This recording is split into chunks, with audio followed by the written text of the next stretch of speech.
Molt bon dia a tothom. Em fa molta il·lusió dir-vos que per fi estrenem podcast. Feia molt de temps que tenia ganes d'obrir un podcast d'entrevistes per poder entrevistar gent de mons molt diferents, que em criden l'atenció pel que fan o per com pensen. Donar veu a diferents persones de pensaments diversos per fer un exercici d'empatia, de posar-nos al lloc de l'altre, d'escoltar i d'entendre que no tothom pensa com nosaltres i que no passa res. Al contrari, això ens enriqueix. I quina millor manera d'inaugurar-lo que amb algú que admiro molt pels seus coneixements, per la seva honestedat i per dir el que molta gent té por de dir. Em refereixo, òbviament, a la Pilar Rahola. Avui, doncs, la farem petar una estona amb la Pilar Rahola. Benvinguda, Pilar. Benvinguda al jornaler i, per tant, a aquest espai nou de fer-la petar, que em sembla fantàstica l'expressió. Crec que no calen gaires presentacions perquè diria que a Catalunya i a molts altres llocs del món et coneix tothom, però per si queda algú que no ho sàpiga, resumint-ho molt, que això mai és bo, la Pilar Rahola és una escriptora, periodista, política i tertuliana catalana, entre moltes altres coses. Avui, amb el teu permís, intentarem conèixer-te més profundament. Abans que res, Pilar, et vull agrair que hagis acceptat aquesta entrevista. Sé que tens molta feina i poc temps per dedicar-lo a entrevistes, així que em sento molt privilegiada i afortunada que siguis aquí. Moltes gràcies, de tot cor. No, gràcies a tu perquè fas una excel·lent feina quan ens tradueixes els articles en el Nacional i quan tens una cura molt precisa de la llengua. Em presentaves amb diverses expressions i jo et diria que fonamentalment sóc algú que estima la paraula. La paraula escrita, la paraula oral, el debat. El llenguatge.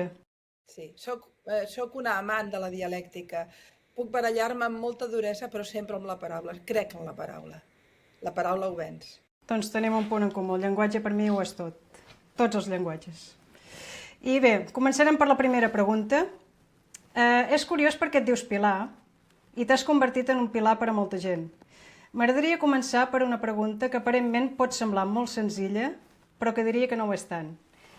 Qui és la Pilar Rahola Martínez? Bueno, la Pilar es diu Pilar perquè la mare es diu Pilar i l'àvia també s'hi deia i, per tant, jo sóc l'única que he trencat aquesta petita tradició amb els meus fills. Filla d'una família molt antiga a Catalunya, que són els Rahola.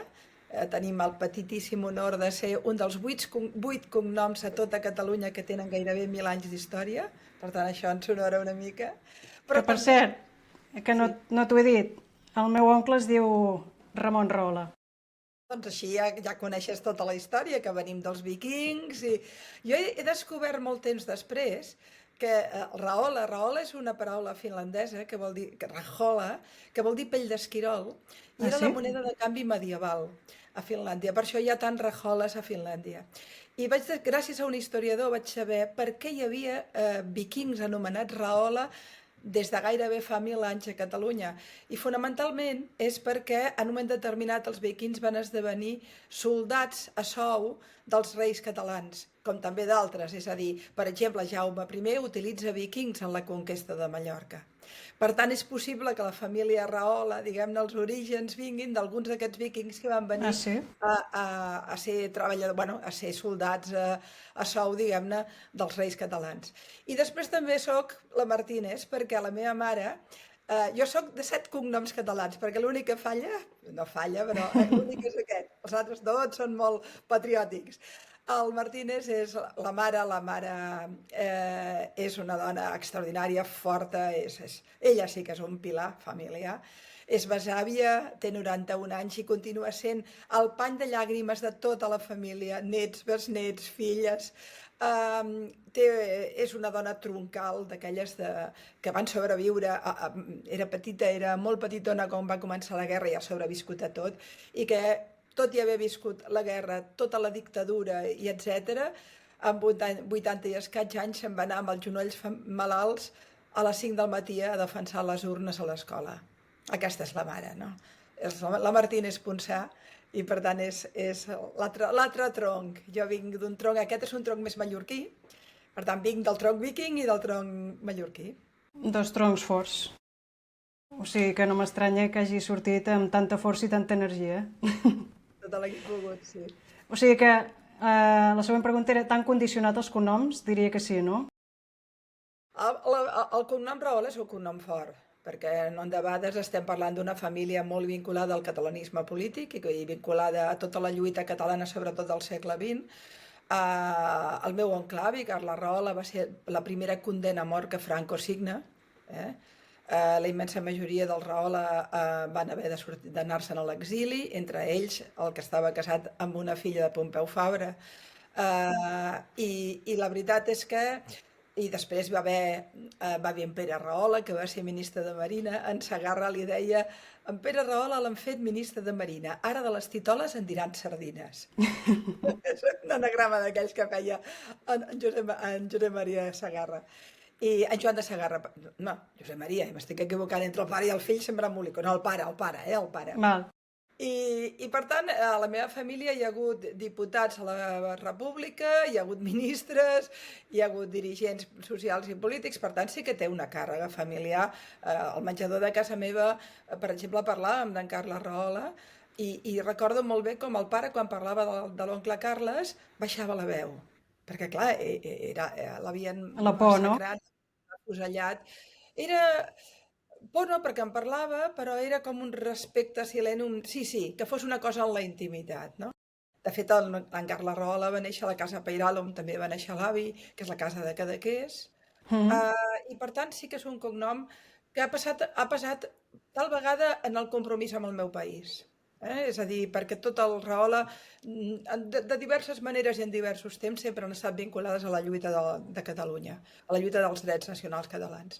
Tal vegada des de la perspectiva més política, més econòmica o social que política a vegades, però sempre hi ha hagut una dimensió de lluita i de compromís amb el país. I després la mare venia d'un avi que el meu avi, l'avi Abelio, li deien Abelio, es deia Avelí, però aquelles coses que a les èpoques li deien l'avi Abelio, que havia estat a la FAI, havia estat lluitant al front de l'Ebre, molt jovenet, em sembla que amb 17 o 18 anys, molt jove, i que, per tant, venia d'una estirp llibertària, que a mi em va formar també, perquè jo, per exemple, a l'època de la universitat, ja amb la mort del Franco i per tant als inicis, diguem-ne, del que després havia de venir, tot Déu era comunista, i jo, en canvi, era llibertària. Jo no em vaig aplicar mai en les doctrines dogmàtiques del comunisme, jo llegia Bakunin i no llegia Marx, no? o Malatesta. Doncs són aquests dos corrents, el tronc nacional, el tronc de la lluita catalana, certament amb un posat burgès, però alhora també la rebel·lia d'un avi molt més obrer, vinculat també als moviments llibertaris. O sigui, que pots entendre les dues bandes, no? Sí. Això t'equilibra, també.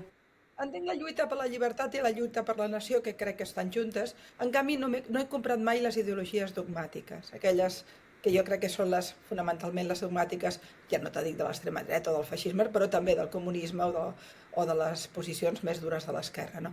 Sempre m'he mogut en espais centrals. En l'equilibri, no? Una mica com una balança, no? Has posat a la balança i t'has quedat en un punt entremig. Crec que soc molt catalana en aquest sentit, en el sentit de que el país quan millor ha anat és quan els espais centrals d'alguna manera han estat equilibrats, és a dir, quan hem anat cap a posicions molt d'extrema esquerra teníem pistolarisme a Barcelona o teníem altres barbaritats. Sí, perquè es parla molt de l'extrema dreta, però també hi ha l'extrema esquerra, que és igual de perillosa. Jo tinc l'experiència a la meva pròpia família. El meu oncle avi, afusellat pel Franco, a més, òbviament Franco va matar molta gent sense judici, però el primer judici militar tenim aquest, diguem-ne, macabre honor, no? Però el meu avi, l'avi Manel, el pare del meu pare, el va anar a afusellar un escamot de la FAI. És a dir, era una persona notable a Cadaqués, una de les persones que tenien pes a Cadaqués, i al maig del 37 va venir un escamot forani, que no era del poble, i es van dur el meu avi, es van dur el capellà, es van dur el mestre d'escola, el mestre Tasis, que era un home que el meu pare li ensenyava Sòcrates a les platges, imagina't, aquí parlem. Jo vaig escriure tot això en un llibre que es diu El carrer de l'Embut, perquè el meu avi va aconseguir fugir, va ser l'únic que es va salvar de tots, en un carrer de Cadaqués que es diu el carrer de l'Embut perquè sembla que no té sortida. I com aquests de la FAI eren foranis, van passar de llarg. L'avi es va posar a córrer, el van ferir a la cama, va poder girar i allà es va desmaiar, però ja no el van trobar. Els altres, el capellà, l'alcalde, el mestre, els van afusellar directament a la casa. I per tant, he viscut a la meva pròpia família el feixisme de dretes i el feixisme d'esquerres. Digue-li com vulguis, però estem parlant de la violència dels dos extrems. Clar, jo crec que això t'ha servit per trobar un punt mig, no?, de tot això. Veus que tant és dolent un costat com l'altre. Llavors, l'ideal... Sí. No, digues.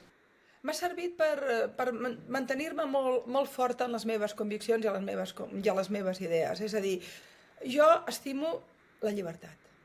Però la llibertat l'entenc des de la perspectiva bíblica. És a dir, la llibertat comença prohibint. O sigui, la llei de Moisès, els 10 manaments, de la societat moderna. Quan diuen no mataràs, no robaràs, estimaràs el proïsme. Aquests fonaments, aquests 10 manaments, són la Carta de Drets Humans i són la base del que és després la democràcia. La gent creu que la paraula llibertat va acompanyada del verb permetre. No, la paraula llibertat va acompanyada del verb prohibir. En el moment en què prohibim coses, fem una llei civilitzada, si no és la jungla. Clar, seria molt utòpic, no? Seria molt utòpic que tothom sapigués el que ha de fer. Això s'hauria d'haver analitzat tothom, està molt bé del cap tothom per poder fer un món en què no hi ha normatives. No, és que quan no hi ha normes, quan no hi ha lleis, hi ha jungla. És la llei del més fort. Sí. Justament si alguna cosa ens defineix com a civilització avançada, amb totes les misèries que podem tenir, però com a civilització avançada, és que tenim unes regles de joc per poder anar pel carrer i mirar-nos a la cara. Si no tinguéssim aquestes regles de joc, el que tingués un ganivet més gran et punxaria i robaria. És a dir, per tant, jo estimo la llibertat, en aquest concepte de llibertat que té a veure amb els marcs raonables on ens podem moure tots. Per exemple, jo no tinc por a la paraula, al diàleg, però en canvi a mi m'han intentat moltes vegades prohibir la paraula. Jo sempre dic, aquell que no pensa com jo, que vingui i ho parlem. I si jo sóc més forta amb els meus arguments, potser el guanyo o potser perdo. Però aquesta és l'única batalla, la batalla de les paraules, no? I això no hi ha manera, això hi ha, en aquest sentit, molt dogmatisme. És molt masculí, no?, el fet d'agafar les armes i tot això. Jo diria que el diàleg seria més femení, consideres? No sabria dir-te, el diàleg, òbviament la intel·ligència emocional, que nosaltres la tenim hiperdesenvolupada respecte a la més diguem-ne, estricta, que seria la clàssica, sí que és una cosa molt femenina. Tu notes quan hi ha dones en àmbits de poder, no només de poder polític, sinó de poder social, de poder fins i tot en una comunitat determinada, sempre que s'incorporen elements que tenen a veure amb la vida, no només amb el poder, no? Jo això ho he viscut, jo he tingut l'oportunitat d'estar en diverses guerres. Oportunitat des de la perspectiva periodística, potser no tant la humana, que també, perquè també transforma. Però vaig estar a la guerra d'Etiòpia amb Eritrea, vaig estar a la guerra dels Balcans, he estat diverses vegades a Israel en situacions de guerra, entre elles la guerra del Líban, la segona guerra del Golf, és a dir, que conec una mica com es viu en una situació dura de guerra. La dels Balcans va ser especialment brutal. I en aquestes situacions sempre trobes dues coses. Una, l'home que fa la guerra, però a la rereguarda sempre hi ha dones que reconstrueixen la vida. Per exemple, els camps de refugiats, en els quals s'hi posen escoles perquè els nens no perdin l'aprenentatge o garantir un mínim d'aliment, perquè tota aquesta cosa que té a veure amb, escolti'm, la primera regla de la biologia és viure, per tant la supervivència és la base, però una supervivència amb certa qualitat, això és una organització molt femenina, i jo l'he vist a les guerres. A les guerres, quan vas als camps d'ajuda o vas als camps en els quals hi ha persones que han fugit del front de guerra i que estan sobrevisquent com poden, hi ha una quantitat enorme, infinitament superior proporcionalment de dones que porten totes aquestes. I té a veure amb aquesta intel·ligència emocional. Però, per altra banda, també jo tinc una part molt masculina, en el sentit que sóc una guerrera. M'agrada guanyar, m'agrada convèncer, m'agrada que altres pensin o acceptin les meves conviccions. El Josep Cuní sempre em deia, quan surts a barallar-te sempre surts a guanyar, no? Sí, però no amb força física, sinó amb diàleg. És la diferència, no? Mira, jo amb això, jo he tingut una educació molt francesa, no? I sempre vaig tenir clar que per mi el referent era Camus i no Sartre. Sartre deia visca Pol Pot. Camus diu no. Camus a la Juste, a la seva obra dels Justos, en el moment en què hi ha un revolucionari rus que està a punt de tirar un còctel Molotov contra un membre de la cort dels tsars, descobreix que en la carrossa hi ha un nen petit i decideix que no tira la bomba perquè hi ha un nen petit. És l'ètica. En canvi, Sartre defensava Pol Pot. Defensava que gràcies per poder fer avançar la revolució en la que ell creia, doncs hi podia haver massacres. I jo crec que aquest és el punt O de sigui, el diferència. fer justifica els mitjans, no? Sí, d'alguna manera sí, cosa que això tenim clara que ho ha fet el feixisme, però en canvi mai no recordem que també ho ha fet el comunisme. De fet, jo recordo perfectament, sabràs que hauràs vist molta sensibilitat amb el tema de la lluita de les dones a l'Iran, perquè crec que és una de les lluites més importants del segle XXI. A mi em semblen les Nelson Mandela del segle XXI, i tanmateix no veig, diguem-ne, que hi hagi un suport mundial com es produeixen en altres situacions, no? És aquesta cosa que... I aquesta defensa, diguem-ne, Ara ja m'he perdut, no me'n recordo què t'anava a dir, de què parlàvem. No ho sé, Bueno, el fi justifica els mitjans i sí, no, és el que anava a dir. Arran d'aquest tema, el tema d'Iran és un tema per mi molt sensible, i l'he seguit molt de prop, fixa't que et puc explicar la quantitat d'intel·lectuals francesos d'esquerres, però també del nostre país, que anaven a visitar el Khomeini perquè era l'alliberador dels perses. I després, quan Khomeini fa la revolució dels ayatolars i massacra, en els 2 primers anys va massacrar més de 30.000 persones, va fer una escombrada, va ser una matança, diguem-ne, sistemàtica i diària brutal. De fet, continua matant cada dia. Vaig llegir un informe d'ahir que porta l'any passat més de 3.000 execucions. Però el primer moment va ser terrorífica i encara, jo recordo un intel·lectual francès molt famós que encara deia òbviament hi ha d'haver víctimes en una situació de revolució, no?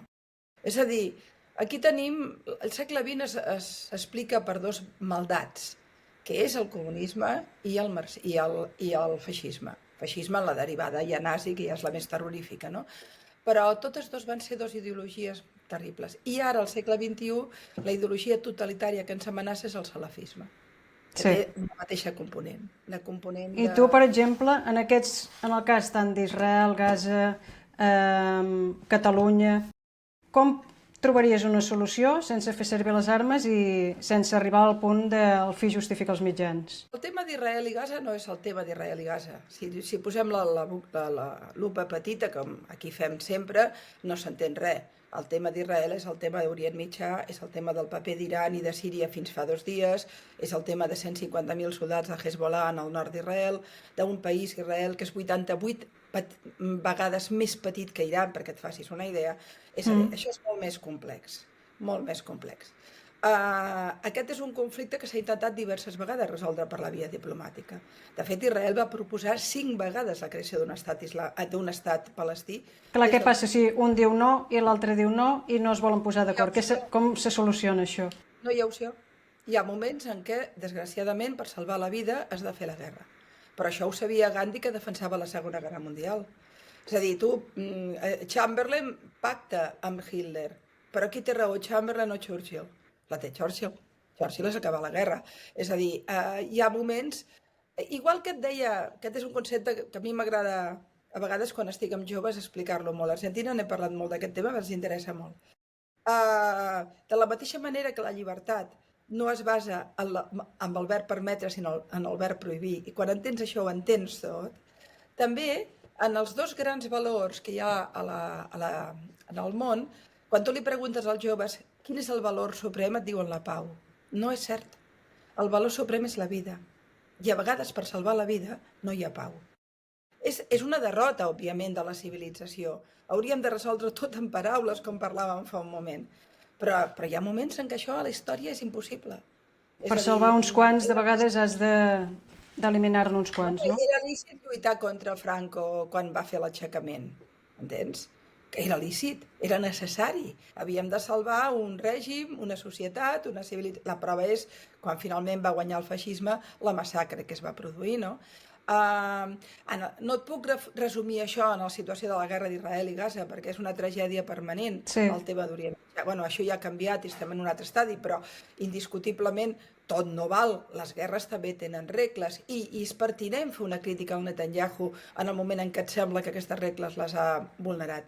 Però també aquí no hi ha balanceig. Parlem només d'una banda, però no parlem de 40.000 soldats de Hamas armats fins aquí dalt, de 14 anys de govern de Hamas que va rebre milers de milions d'euros de tot arreu i els va fer servir per crear un bastiment bèl·lic, del sometiment terrorífic a la població palestina per part d'aquestes organitzacions jihadistes.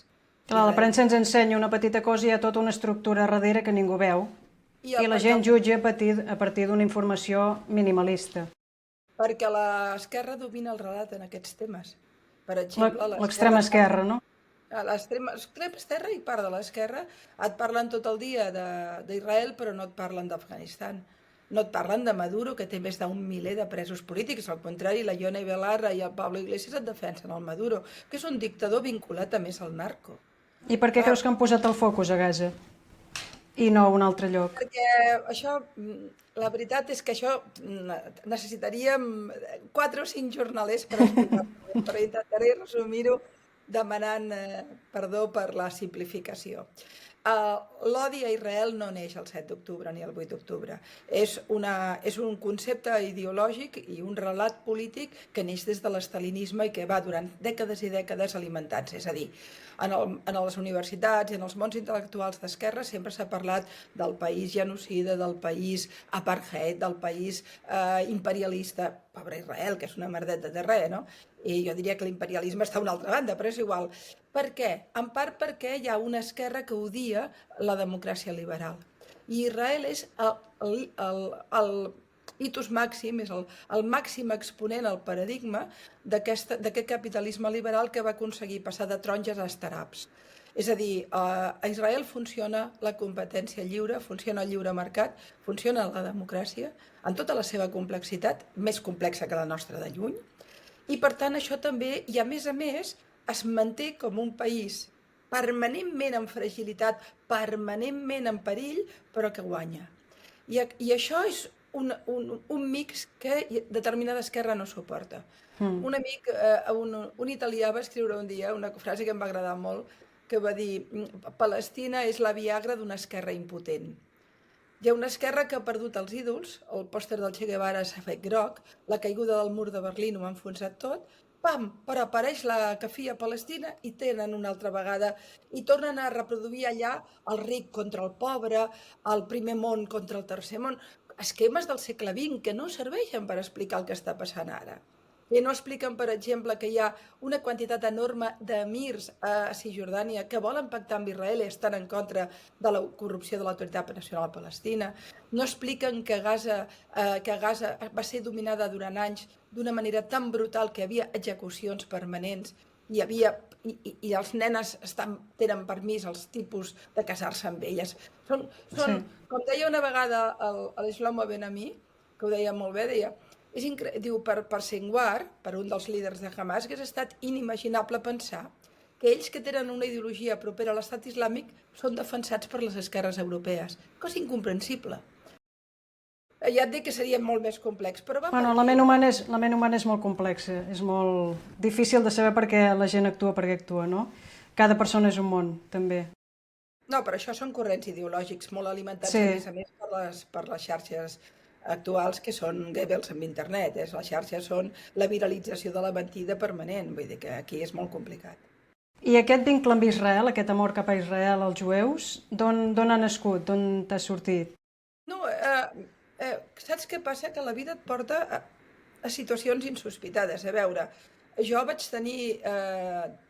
educar en un menjador de casa molt intel·lectual. El meu pare, jo vaig tenir una biblioteca important a casa meva i el meu pare era un home molt llegit i per tant teníem uns debats sempre molt intensos.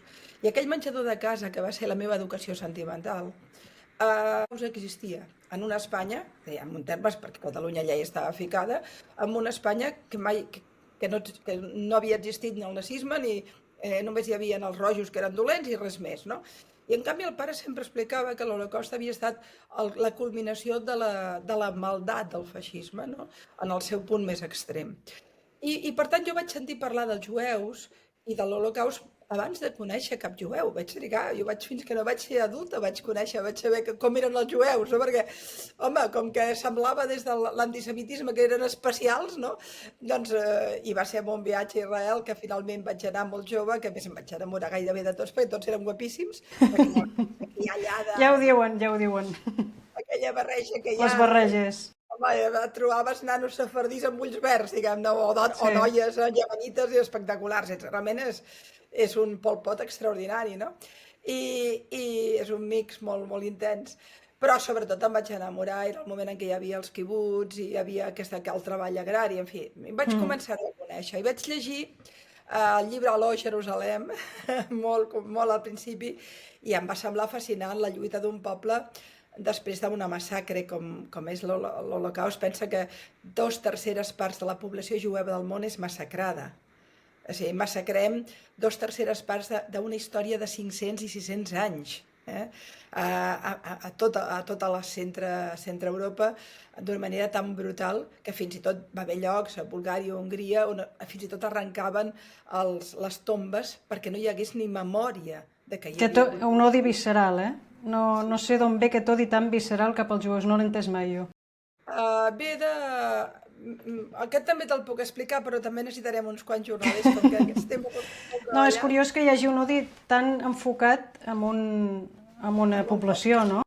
Deixa'm només dir-te per què riu jo aquest tema. Clar, jo el que em formo és en unes idees que tenen a veure amb la llibertat, amb la resiliència, amb la lluita del meu poble, que és òbviament la meva primera base, i amb mantenir-te en posicions quan tot et va en contra. És a dir, jo formo part d'una família que va haver un fusellat i un a punt de ser fusellat i vam perdre el patrimoni econòmic i familiar i vam tenir la gent a l'exili. És a dir, formo part, com tants altres, però formo part de la repressió del franquisme. Per tant, em vaig educar, però mai em vaig educar amb la por i amb la humiliació, sinó al contrari, amb la resiliència.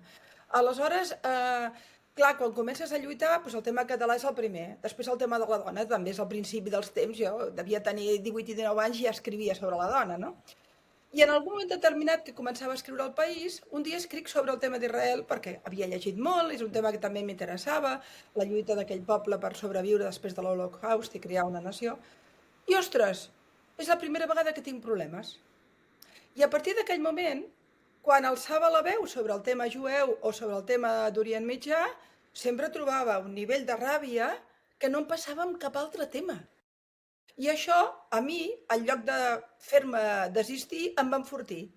I aleshores encara m'emprenyava més i em feia més fort. No, clar, els meus primers articles deuen ser de fa 30 anys, com a mínim, I a més després durant una època jo anava molt amb el Vicenç Villator i en Joan Culla, els tres eren pro-sionistes, però pro-sionistes no, pas és la paraula que utilitzen ara perquè nosaltres no som sionistes, no som israelians, ni som jueus, som catalans, però que es fascinaven per com s'havia construït aquella nació i aquell estat, no? I com els jueus havien conquerit el dret internacional, que això és el sionisme. El sionisme és bàsicament que el poble jueu perseguit ancestralment tingui estat propi per poder tenir la protecció, el dret internacional. Aleshores, clar, et vas veient que tu no, jo el tema de la dona, el tema dels animals, des de sempre animalista, en totes les organitzacions animalistes... Ja ho he vist a les xarxes, ja. Formar part de tota la lluita antitaurina, què t'he de dir? Doncs tot aquest món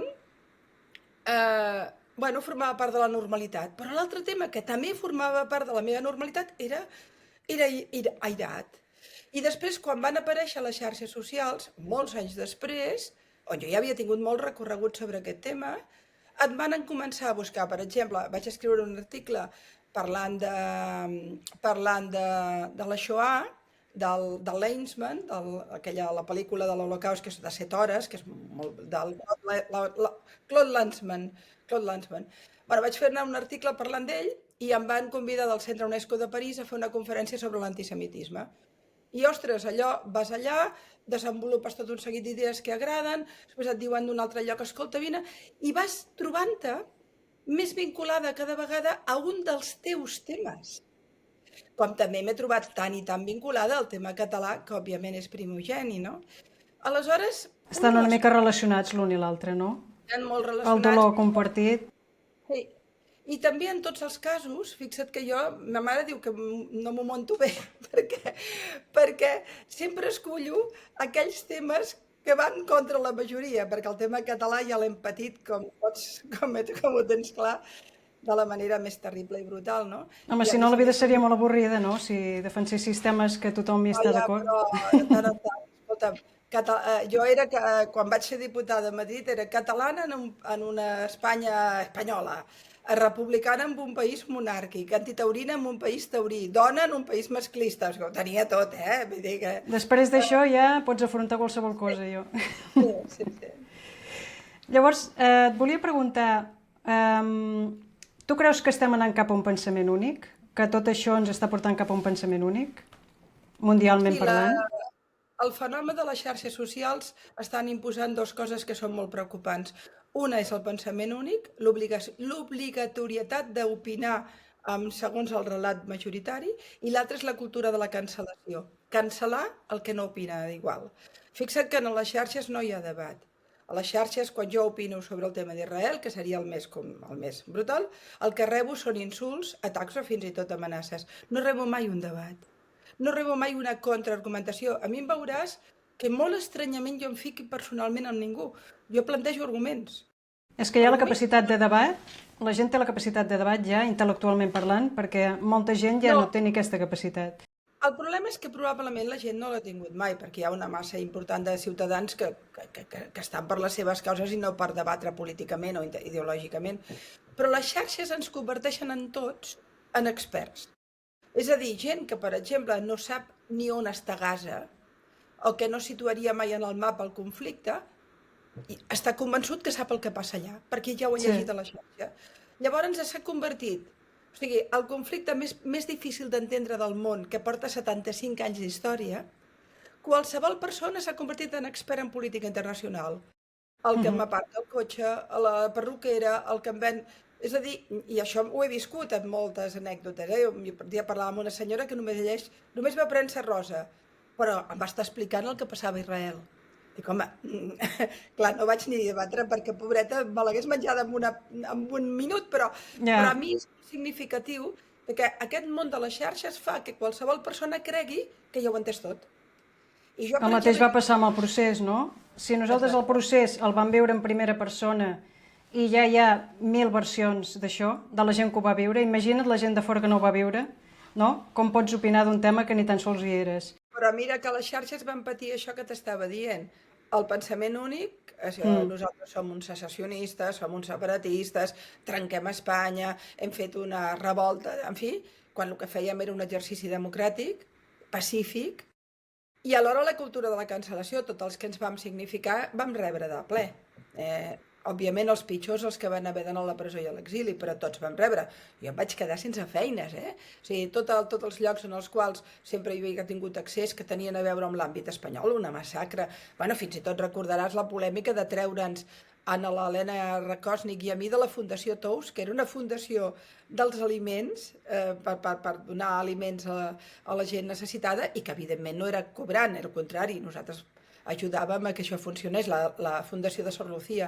Fins i tot ens van expulsar d'aquí. O sigui, jo alguna vegada que em trobo el Margallo en el programa d'en Risto, una vegada li he dit, és que tu em vas perseguir arreu. Jo, clar, moltes vegades m'han convidat a parlar del tema de l'antisemitisme pel món. Doncs a l'època del procés català, cada vegada que sortia a algun país, el ministre d'Exteriors trucava a l'ambaixador d'Israel, es queixava. Jo recordo un dia que vaig anar a Guayaquil a parlar del conflicte, que m'havia convidat la comunitat jueva. El Margallo va trucar a l'ambaixador. Com que no li van fer cas, l'ambaixador d'Espanya a Quito va trucar a la comunitat exigint que no em convidessin. I després el cònsol es va negar al sopar, imagina't. I per què, si jo no anava a parlar de Catalunya? Era persecució ad hominem, o ad feminem en aquest cas, no? Totalment. I tenia a veure en el que et deia la cultura de la cancel·lació.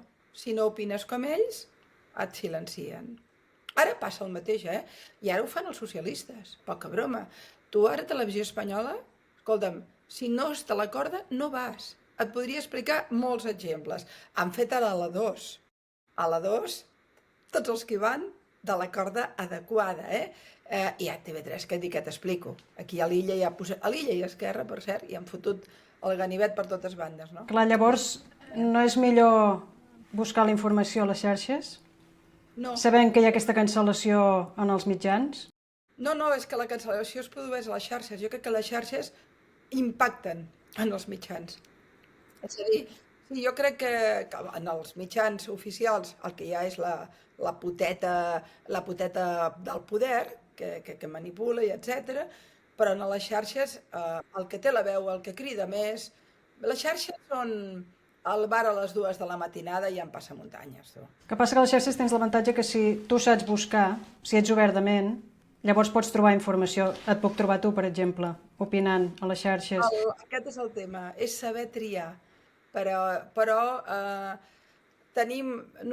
Nosaltres, els espectadors, davant del món viral, som com aquelles pobres oques que els hi posen el menjar per inflar-los el fetge i fer el paté, no? Ens arriba tanta informació que ens omple, però no la podem digerir. Ens saturem, estem saturats. Clar, de fet, el problema és, doncs, la persona en concret. Si la persona està bé, si sap raonar, si sap debatre, també sabrà destriar les xarxes i els mitjans. O sigui que l'arrel del problema és la persona en si. És una actitud... Jo, quan parlo amb joves, també, corre per les xarxes un discurs que vaig fer, un d'aquells curs que es fan a vegades en 3.000 joves que hi havia a Buenos Aires que em van voler donar un premi i aleshores vaig fer un petit discurs i els hi vaig dir, sobretot, dic, mireu, la cosa més important que us passarà a la història és la capacitat de dubtar. Si dubteu, no tindreu respostes simples. Si us interrogueu, us fareu preguntes correctes. Però vivim en un món on la gent té més respostes que preguntes. No es fan preguntes i tenen les respostes. I llavors és Spinoza pur, és la capacitat de posar dubtes als pensaments únics, als dogmes de fe. La gent que actuï des d'aquest principi de preguntar-se ja està salvada. Molta no en fa. Sí, totalment d'acord. Llavors, tema Aliança Catalana, que sabem que està pujant molt, que ja se situa en segona força política.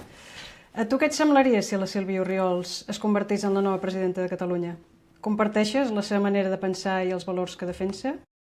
O alguns sí, alguns no? Exacte. No, tampoc aquí no podem ser maximalistes, jo no faré com altres, estem a dreta, no sé què.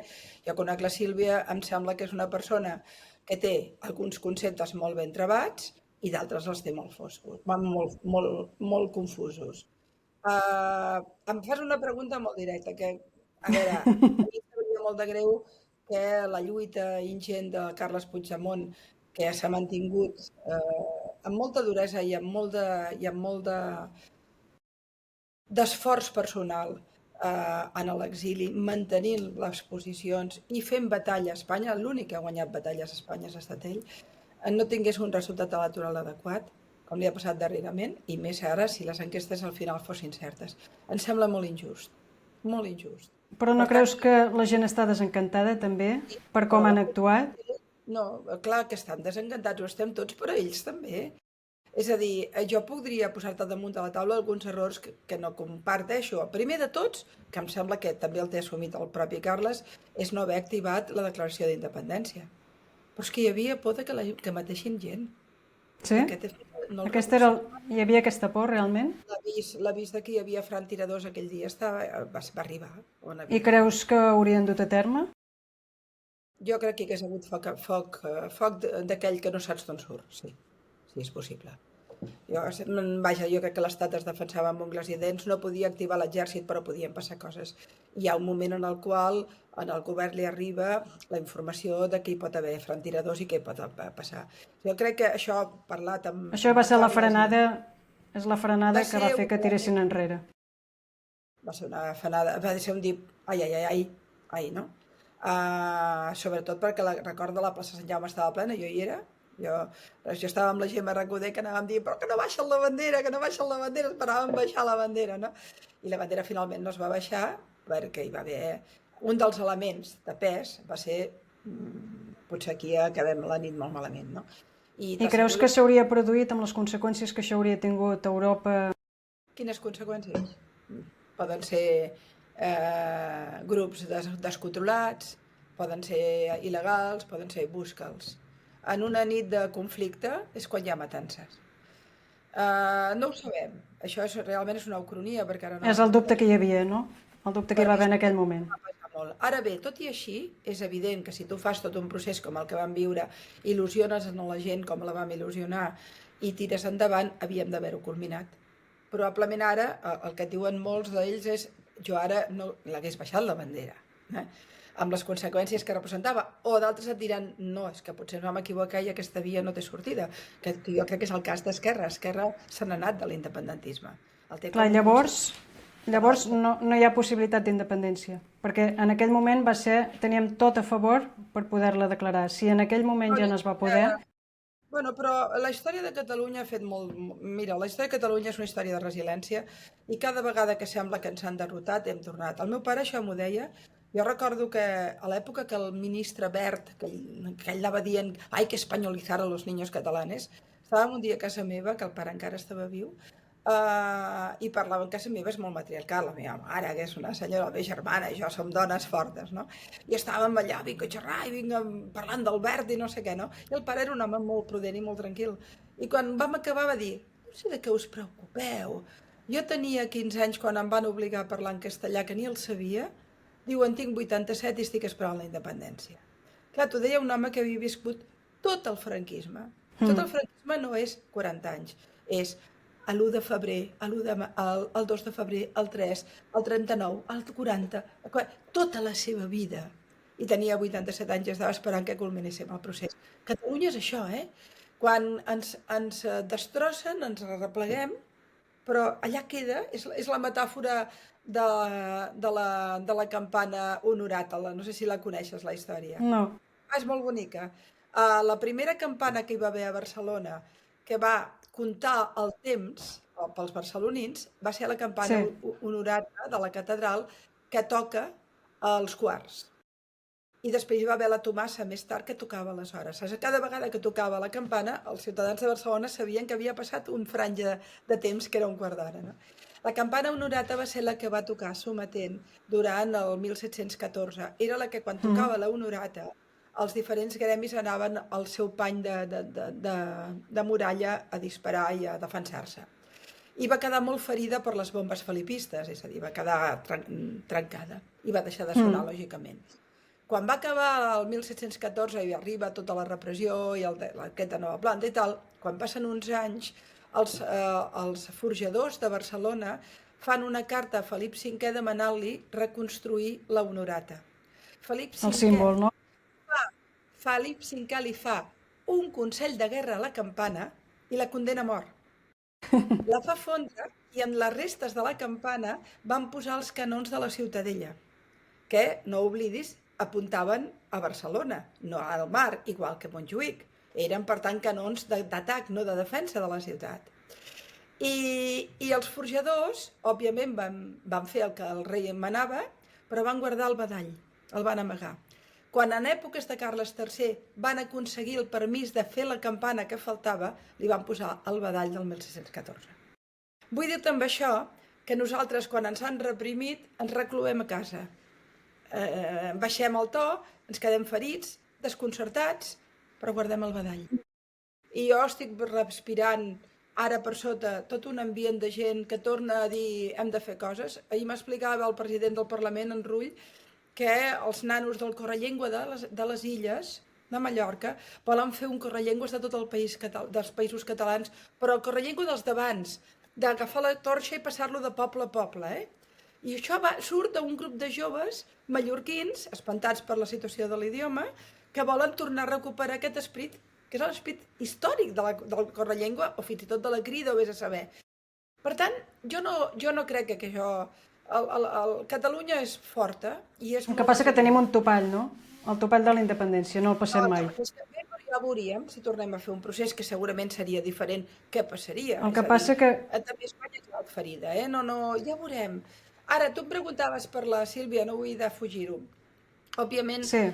jo crec que la Sílvia detecta molt bé alguns problemes, estic absolutament d'acord amb ella, per exemple, en alertar sobre el tema del salafisme islàmic, de fet jo porto tants anys alertant-ho que m'hi sento coincidents, crec que té raó en fer explotar l'elefant a l'habitació, que és el tema immigratori, el tema de la seguretat, perquè clar que aquest és el tema que no parlem, i com que no parlem en parla ella. I crec també que també té raó en defensar des d'una posició, diguem-ne, ferma la nació. Ara bé, quan un cop ja t'ha detectat els problemes, les solucions que donen no són creïbles. Que aquí és on jo crec que té la pàtina populista d'una persona esforçada que té unes idees, que es planta davant de l'escena i lluita per elles. I en aquest sentit, jo a diferència d'altres, no li tinc cap mania. Creus que és d'extrema dreta? No, no ho crec. No, jo crec sincerament que la paraula extrema dreta està molt banalitzada i que fa que no entenguem alguns fenòmens que es produeixen. A mi em sembla que és una populista de dretes, amb una posició dura en alguns temes, però l'extrema dreta per mi és una altra cosa. És violència, és pàtria, família i Dios, no?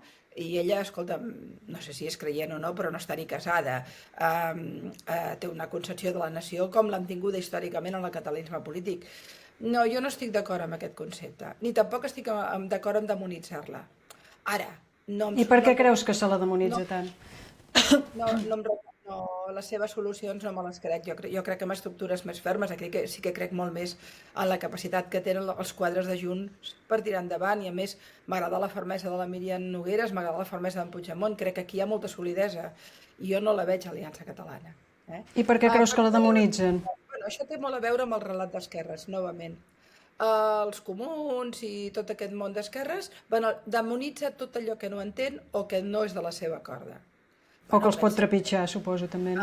Home, pensa que quan Junts va començar a plantejar el tema de la immigració ja li han dit d'extrema dreta. Vinga, fotem-li. Però ho diu gent que milita en l'extrema esquerra. Que el Pablo Iglesias, que et defensa el Maduro, i encara et defensa la dictadura carcamal de Cuba, et parli d'extrema dreta perquè vol gestionar la sobirania de la immigració. Però què és això? Però aquests tipus tenen el domini de la paraula, et foten l'etiqueta i ja està. És el que van fer a la guerra de Gaza, genocidi. Que allò no va ser un genocidi, allò va ser una guerra dura, i a les guerres la gent mora, desgraciadament. I pots fer crítica del primer ministre i del seu govern si ho creus pertinent, però no és un genocidi. No banalitzem les paraules. I l'extrema dreta tampoc la podem banalitzar, perquè és un concepte massa dur. Jo penso que estem davant d'un populisme molt conservador, molt de dretes, que, com tots els populismes, llisca per damunt dels problemes, però no té solucions sòlides. És més retòrica, però retòrica jo crec que molt buida. En aquest sentit, clar, soc també una cosa estranya, perquè el món s'ha dividit entre els que diuen que la Oriols és molt bona i els que diuen que és molt dolenta. Que és d'extrema dreta o que és una ximple, no sé què. No, escolti'm, hi ha gent que som capaços de dir respecto els seus posicionaments, crec que les solucions no les compro i hi ha opcions que em semblen més sòlides. I així podem anar pel món. Quina solució no compres d'ella? No, el tema migratori no és tan fàcil com el planteja. El problema que té aquest plantejament populista és posar-hi l'accent en un problema i en cap no posar-lo en la solució al problema. Jo crec que en aquest sentit tot és com molt feble el que planteja Aliança. Però creix. Per què creix? Doncs creix perquè la gent està decebuda pel tema català i per tant hi ha una part molt gran que s'ha dit el que és vell no ha funcionat, anem al que és nou, i això té certa lògica. Curiosament també funciona a Espanya, si t'hi has fixat, gent espanyola, castellanoparlants la defensen i l'admiren.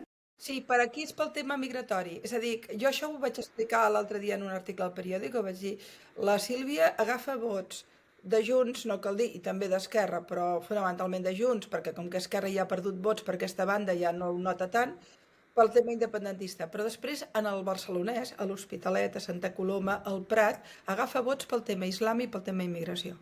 Per tant, de quin partit creus que els agafa? PP, Vox? Del PSC. No, PSC? Diuen que també hi ha una part de... Però Vox, fixa't que en les enquestes Vox també creix, perquè aquests són els temes dels que veuen. El tema antiimigració. Ella li treu vots al PSC, li treu vots a tothom, la Sílvia, però proporcionalment Junts i PSC serien... Si puja tant, n'ha de treure molta gent. bàsicament treu molt vot de Junts i molt vot del PSC.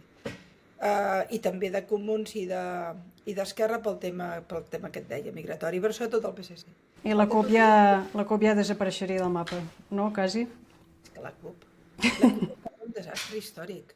La CUP mai ha estat on tocava en el moment adequat. Ens ha fet cada vegada que havien d'ajudar, que van fer amb l'Artur Mas, va ser impresentable allò, llançar-lo a l'escombraria de la història. Un home que havia sacrificat tota la seva carrera per defensar la independència, que va fer un canvi de paradigma que va ser clau. Però la CUP sempre va ficar la poteta, la bomba, en els pitjors moments. Per espatllar els plans. En benefici de l'estat espanyol. Jo vaig fer una vegada un tuit que els va emprenyar molt, que vaig dir que el CNI els devia felicitar. Crec que bàsicament perquè estaven infiltrats fins a dalt de tot, perquè són uns dogmàtics horrorosos, i ara com que hi ha això... Extrema esquerra, no? És extrema esquerra, que la pàtria no els interessa tant, ara es dediquen, diguem-ne, òbviament al tema d'Israel, a demonitzar-nos a tots, i a les seves cuites, diguem-ne, d'extrema esquerra. És el dogmatisme de sempre. Jo crec que si tornéssim als anys 30, hi ha sectors d'aquesta extrema esquerra que ens perseguiríem, com ho feia la FAI o com ho feia... A mi em fan tanta por un costat com l'altre, A mi em fa tanta por un costat com l'altre. Les txeques del suc, que es van produir a la República, es reproduirien ara. I nosaltres seríem els afectats, els que no comprem el seu discurs. Jo crec que ara el que podria pujar molt és l'extrema esquerra, més que la dreta, ara mateix. No, crec que les dues. Sí? Crec que en la polarització que s'està produint al món, mira el cas de Xile. Xile és un cas molt emblemàtic. A Xile acaben d'arribar a la segona volta les dues opcions més extremes. Per una banda, Jara, que és Partit Comunista de Xile, que perquè et facis una idea si no ho coneixes, és com el Partit Comunista de Portugal, és equiparat amb Corea del Nord, no és un comunisme allò estil Izquierda Unida, no, radical. Un comunisme ortodox, és una de les possibles candidates, i l'altra és Katz, que és extrema dreta, el pare del qual va estar vinculat al nazisme, venien d'Alemanya, i que té posicions molt extremes, i tu dius, ostres, què li ha passat a l'espai central de la Bachelet, a l'espai central de Xile? Que s'ha vaporitzat. Bueno, és el que dèiem, no? El món s'ha vaporitzat, els grisos han desaparegut. Sí. I els que estem en el gris rebem de totes bandes. Ho passes malament, sí. Llavors tu creus... Al final et blindes, aguantes. Al final et poses un escut, Meritxell. Sí, has de que t'entri per aquí i et surti per allà, no? Sí. A mi se me'n refot. Hi ha 3 coses només que no se'm refoten. Una, que jo no pugui anar a dormir i mirar-me al mirall, cosa que no em passa, em puc mirar al mirall. 2, que la gent que m'estimo no vegi bé el que he fet, perquè aleshores sí que em poso a pensar i em poso a reflexionar, i òbviament passa.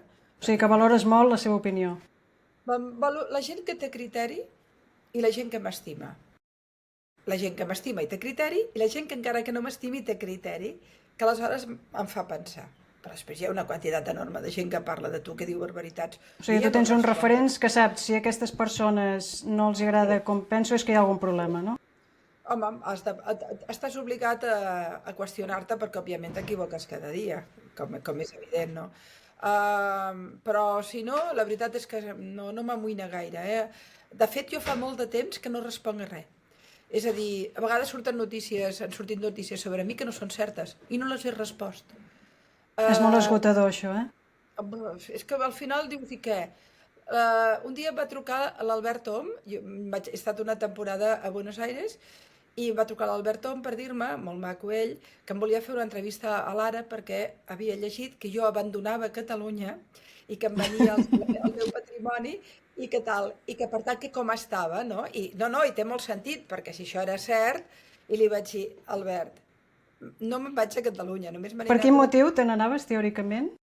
No, perquè jo havia dit que me n'anava una temporada a treballar a Buenos Aires, i ell va pensar, en les xarxes va sortir que jo abandonava Catalunya, i l'espanyola sobretot, Rahola se va de Catalunya, decepcionada per el procés, no sé què, tal, bones barbaritats que vaig llegir, i era pur i exclusivament perquè em van oferir fer un programa de televisió per streaming de tota Sud-amèrica que encara estic fent, Ara quan vaig allà, vaig una setmana i em faig 4 o 5 i així vaig fent.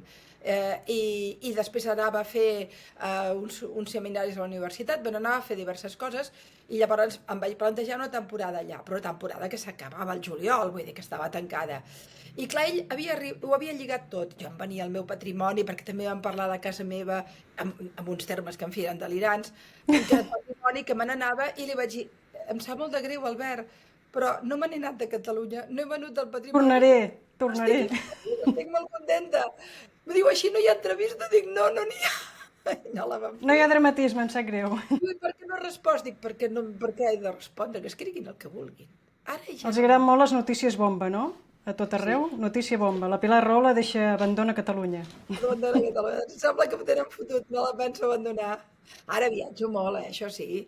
Ja ho he vist, ja ho he vist. Tinc la sort de viatjar molt. Estic T'agrada encantada. viatjar, eh? Aquest any he passat l'Atlàntic 10 vegades.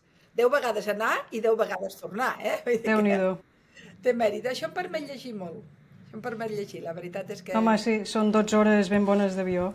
estic llegint ara una cosa que et sorprendrà, que és, diuen, la millor biografia de Maimònides. Maimònides és un personatge espectacular, un dels grans pensadors de la història de la humanitat. Jo crec que juntament amb Ramon Llull són els grans pensadors, òbviament en temps diferents, però no, tampoc tants. Són els savis de la història de l'època. I és un personatge molt fascinant, perquè ell va viure sempre com a jueu en terra musulmana. I sempre en situacions molt complexes, fins i tot quan va estar a Egipte i tal. I jo no conec, de fet estic començant-ho, no conec gairebé la seva història. I l'altre dia un rabí em va parlar de la millor biografia de Maimònides, que no era rabínic, era una biografia filosòfica d'un professor universitari d'Oxford, i me la va regalar. I l'estic disfrutant com una camella. Sí? M'agraden molt aquestes coses, sí. Faràs I algun això article. dels avions, perquè aquest és un totxàs de 1000 pàgines, Vull dir, tu per més anar amunt i avall. L'única cosa és que pesa. El llibre pesa, la motxilla. A mi m'agrada que pesin els llibres. Com més gruixuts, millor. No puc llegir per audiollibre, jo necessito paper. Jo també. Tocar-lo, olorar-lo, escriure'l. Soc de paper. Jo també, em costa molt. Doncs ja per anar tancant, una pregunta personal també. De tot el que has fet a la vida, Pilar, per què t'agradaria ser recordada? No tinc gaire problema que em recordin o no. Al final som tan efímers. L'ego no t'ho demana. Dec tenir l'ego com tothom, però no el tinc sobrat en aquest terreny. És a dir, no m'he preocupat mai de... De fet, sí, et faré una confessió. Normalment no llegeixo el que diuen de mi i mai em miro quan he fet un programa, perquè mai m'agrado. Sempre penso, saps? No, vaig per la vida...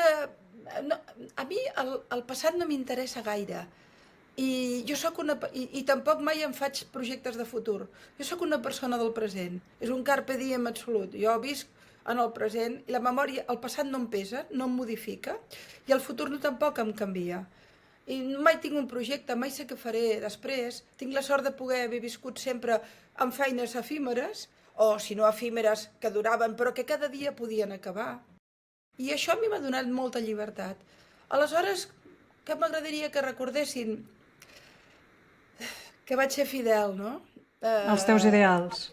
A tot el que he cregut, que vaig ser honesta amb els meus ideals i les meves conviccions, que les vaig defensar a mort, sempre amb la paraula. Tal vegada això, no?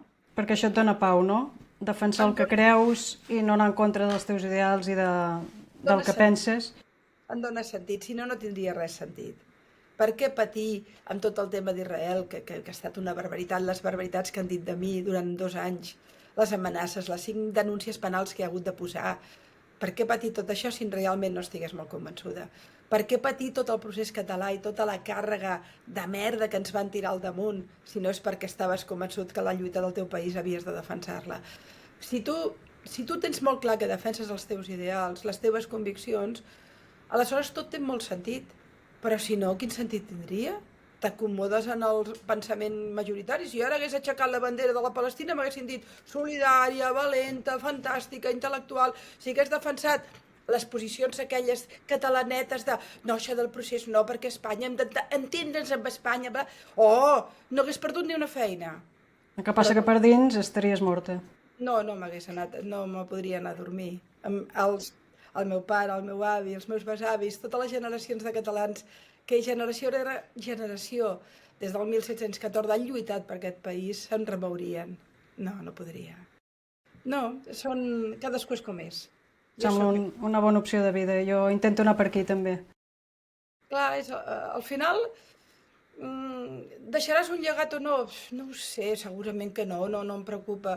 Hauré ajudat en el temps que he viscut a millorar algunes coses? Espero que sí. Espero haver ajudat a pensar en alguns temes importants, a modificar en les lluites en les que he cregut, a posar-hi a l'espatlla.